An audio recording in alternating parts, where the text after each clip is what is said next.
Good morning, students. I am Dr. Preeti Ameta, Associate Professor, Chemistry, SGG Government College, Banswara. D block elements अपन पढ़ रहे थे जिसकी first transition series. This is the 27th video of D block element. First transition series पढ़ रहे हैं अपन.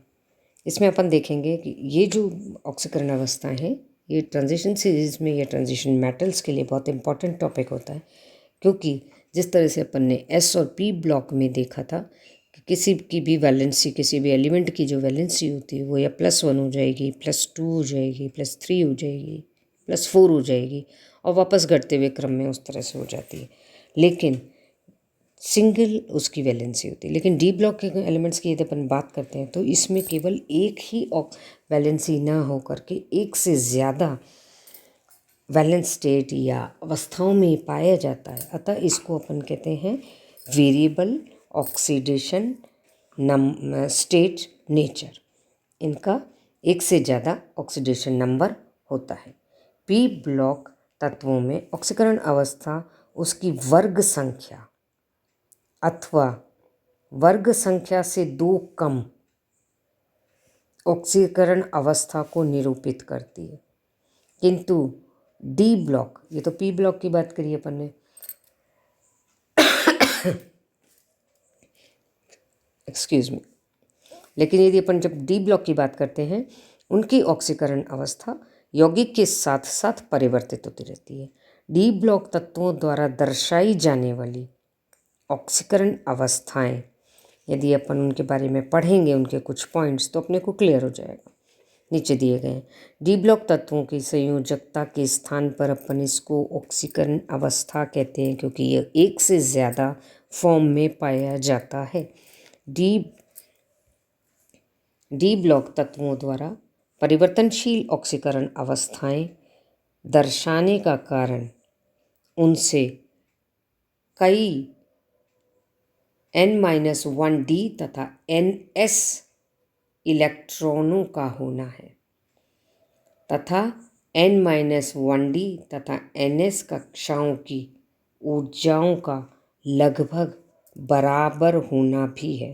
यानी कि जो भी 2 ऑर्बिटल्स हैं जो कि वैलेंसी ऑक्सीजन स्टेट को बताते हैं, वो हैं N-1D और NS. इसमें क्या होता है, इन दोनों को यदि अपन देखते हैं तो हर एलिमेंट में जितने भी डी ब्लॉक के एलिमेंट्स हैं उनमें N-1D और NS कक्षकों की ऊर्जा लगभग समान होती है. 3D 4D 5D 3 सीरीज़ है, तो 3D की ऊर्जा किसके बराबर होगी? लगभग 4s के.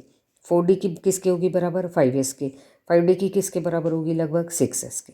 यानी कि 3D 4D 5D की ऊर्जाएं क्रमशः 4s 5s 6s कक्षकों की ऊर्जाओं के बराबर हो जाती है. N-1D इलेक्ट्रॉन भी NS इलेक्ट्रॉन की भांति आसानी से त्यागे जा सकते हैं. यानी कि D भी इजीली निकल जाता है, S भी इजीली निकल जाता है. जितने अधिक NS व N-1D इलेक्ट्रॉन त्यागने की योग्यता होगी, उतनी ही ज़्यादा उसमें उसकी ऑक्सीकरण अवस्थाएं पाई जाती है. यदि N-1D और NS में से 3 इलेक्ट्रॉन्स निकल सकते हैं तो +1 +2 +3 3 तरह की उसकी ऑक्सीडेशन अवस्थाएं हो जाएंगी.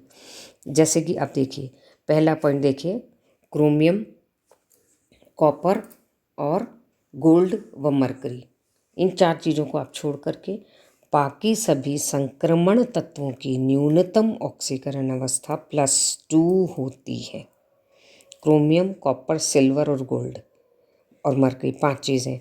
5 मेटल्स को छोड़ करके बाकी जितने भी मेटल्स हैं, जितने भी एलिमेंट्स प्रेजेंट हैं ट्रांजिशन सीरीज़ में, उनकी ऑक्सीकरण अवस्था कितनी हो जाती है? +2 हो जाती है, जो कि NS कक्षकों के दोनों इलेक्ट्रॉनों को निकालने के कारण होती है. NS के 2 इलेक्ट्रॉन, हर एक में 2 इलेक्ट्रॉन पाए जाते हैं रिमेनिंग में, तो इसलिए उसमें 2 इलेक्ट्रॉन यदि निकलते जाएंगे तो सब में +2 ऑक्सीडेशन स्टेट पाई जाती है, और वो कितनी है? मिनिमम होती है. प्रत्येक डी ब्लॉक तत्व आवर्त सारणी में अपने वर्ग की संख्या के बराबर भिन्न ऑक्सीकरण अवस्थाएं प्रदर्शित करता है. जो उसकी वर्ग की संख्या होगी उतनी ही वो ऑक्सीडेशन स्टेट अलग अलग प्रदर्शित करेगा. Now point number 2, 3D series के संक्रमण तत्वों में सर्वाधिक भिन्न ऑक्सीकरण अवस्थाएं मैंगनीज की होती हैं। 3D में सबसे ज़्यादा किसकी होती है? मैंगनीज की। क्यों? क्योंकि मैंगनीज सेंटर में पाए जा रहे हैं। जैसे जैसे आप स्कैंडियम, टाइटेनियम, वैनेडियम, क्रोमियम और मैंगनीज सेंटर की तरफ जाएंगे तो मैंगनीज के दाईं और बाईं और दोनों तरफ कम होगी। मैंगनीज में सबसे ज़्यादा अयुग्मित इलेक्ट्रॉन होते हैं, D1, D2, D3, D4, D5। और यदि उसके दोनों तरफ, लेफ्ट और राइट दोनों तरफ जाएंगे तो धीरे धीरे ऑक्सीडेशन स्टेट्स में कमी होती चली जाएगी, इलेक्ट्रॉन्स में, अयुग्मित इलेक्ट्रॉन्स में कमी होती चली जाएगी। अतः मैंगनीज दाएं व बाएं स्थित तत्वों के ऑक्सीकरण अवस्थाओं की संख्या में भी कमी आने लग जाती है। तो हाईएस्ट किसका हो जाएगा? मैंगनीज की।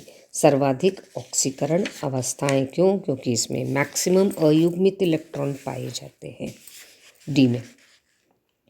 अब नेक्स्ट पॉइंट देखिए, पॉइंट नंबर 3, वर्ग फर्स्ट बी, जो पहला बी ग्रुप है, फर्स्ट बी ग्रुप में सेकंड समूह के तत्वों को छोड़कर, फर्स्ट बी ग्रुप का सेकंड समूह जो है उसके तत्वों को छोड़ करके जितने भी बाकी के एलिमेंट्स हैं उनकी सर्वाधिक ऑक्सीडेशन स्टेट का मान उन तत्वों के आवर्त सारणी के वर्ग समूह की संख्या के बराबर होता है। ठीक है, सर्वाधिक ऑक्सीकरण संख्या कितनी होगी? जो उस वर्ग का ऊपर नंबर लिखा हुआ है, केवल फर्स्ट बी वाले को छोड़ दो। कोई भी तत्व अपनी अधिकतम ऑक्सीडेशन स्टेट उस वर्ग की संख्या के से अधिक प्रदर्शित नहीं करता है। यदि वर्ग की संख्या 3 है तो वो कितनी ऑक्सीडेशन स्टेट प्रदर्शित करेगा? 3 करेगा। यदि वर्ग की संख्या 4 है तो कितनी करेगा?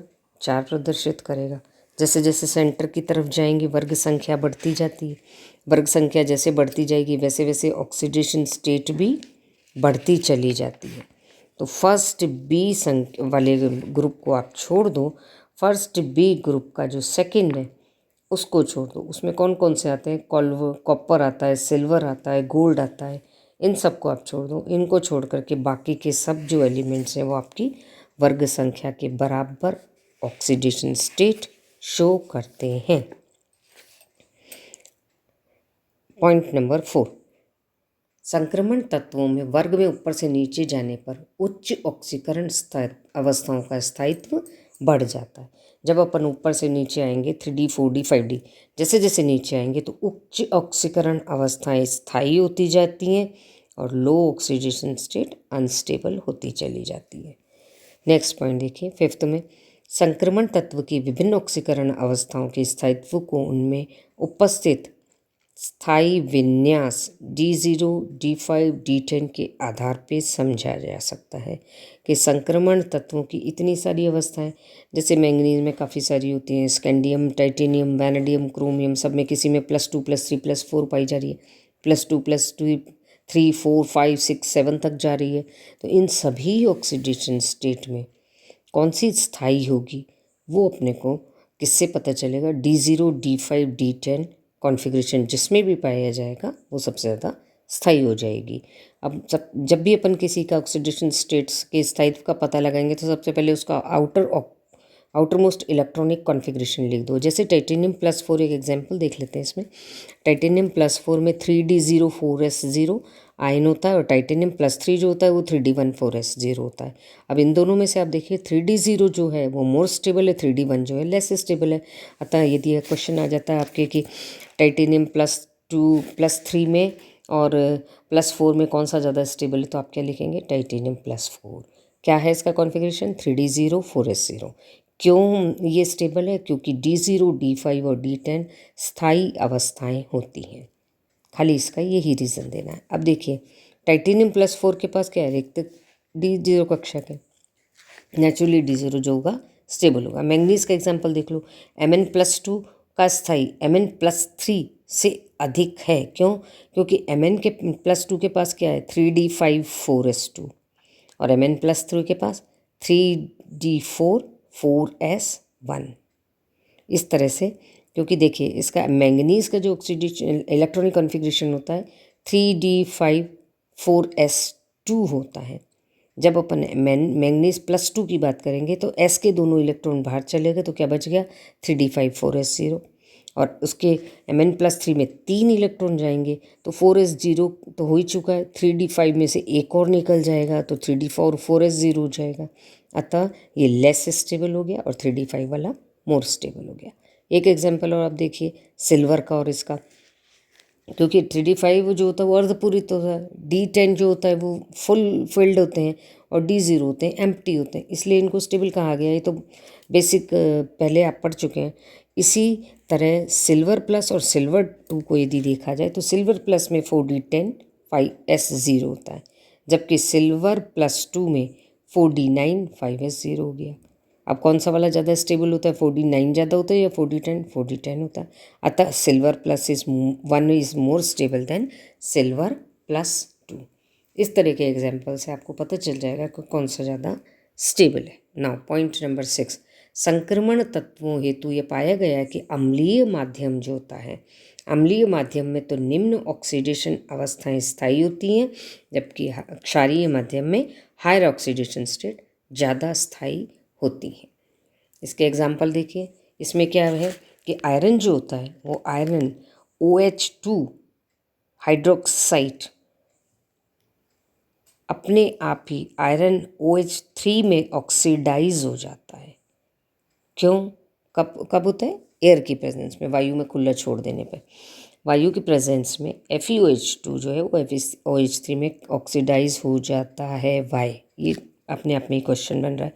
वायुमंडल की जो वायु होती है, जो एयर होती है, that is basic in nature. ये बेसिक होती है, तो पहले बताया गया इसमें कि बेसिक मीडियम में हायर ऑक्सीडेशन स्टेट ज़्यादा स्टेबल होती है, जबकि एसिडिक मीडियम में लोअर ऑक्सीडेशन स्टेट ज़्यादा स्टेबल होगी। अतः एयर में यदि अपन आयरन हाइड्रोक्साइड डाईहाइड्रोक्साइड को खुला छोड़ देंगे तो वो किस में कन्वर्ट हो जाता है? ट्राईहाइड्रोक्साइड में। तो ये क्यों? क्योंकि again air is a basic medium, air जो होती है वो क्षारीय होती है। इस तरह से अपन जैसे आपने देखा भी होगा कि यदि लोहे को अपन रख देते हैं काफ़ी दिनों, तो यदि उसको क्लीन नहीं करें बार बार, तो वो ऑक्सीजन और एयर की प्रेजेंस में ऑक्सीडाइज हो करके FeOH3 बना लेता है, जो कि जिसको अपन कहते हैं कि लोहे में जंग लग गया या रस्टिंग हो गई, ये सब इसी के कारण होता है। तो अतः इनको देखा जाए तो बेसिक मीडियम में हायर ऑक्सीडेशन स्टेट और अम्लीय माध्यम में लोअर ऑक्सीडेशन स्टेट ज़्यादा स्टेबल होती है। अभी इसके कुछ पॉइंट्स और बचे, इट्स अ लॉन्ग टॉपिक, अतः नेक्स्ट वाले वीडियो में ये कंटिन्यू करते हुए अपन आगे वाले वीडियो को देखेंगे। Thank you.